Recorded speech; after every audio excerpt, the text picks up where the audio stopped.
এইটো বছৰ ইমান বিয়াৰ নিমন্ত্ৰণ আছিলে, মানে বিয়াৰে ভিডিঅ' মই আপলোড কৰি আছোঁ। বহুতে মোক কৈ আছে ইমান বিয়া খাই আছেনে তই, আৰু মোটামুটি এতিয়া শেষ হৈছে, বিয়া নাই আৰু নতুনকৈ কোনোবাই নিমন্ত্ৰণ দিয়ে যদি নাজানো। আজি এখন বিয়ালৈ নহয়, বাৰ্থডে পাৰ্টিলৈহে আহিছোঁ মোৰ জেঠীমাৰ ঘৰত চাংচাৰিত।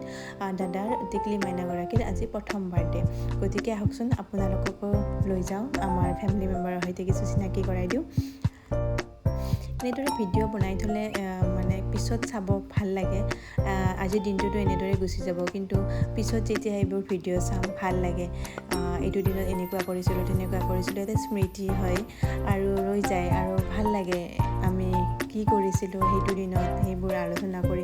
সদায়তো ঘৰৰ মানুহখিনিক লগ পোৱা নহয়, এনেদৰে কিবা চাজ পাতিলে বা পাৰ্টি পাতিলে, কাৰোবাৰ বিয়া পাতিলে এনেদৰে লগ পোৱা যায়।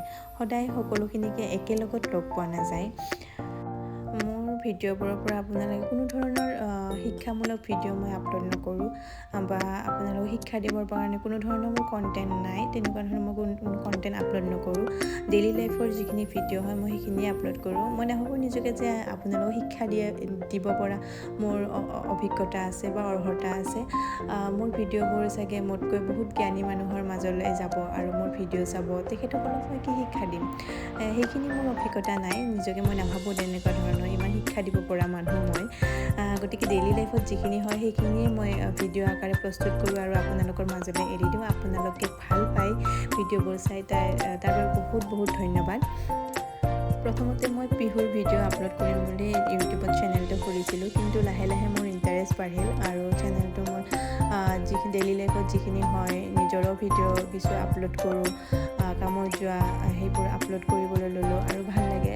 মোবাইল কেতিয়াবা বেয়া হৈ যায় বা ভিডিঅ'বোৰ নাথাকে, ডিলেট হৈ যায়, এনেদৰে ৰাখি থ'লে ভিডিঅ'বোৰ থাকি যায় আৰু পিছত আমি চাব পাৰোঁ।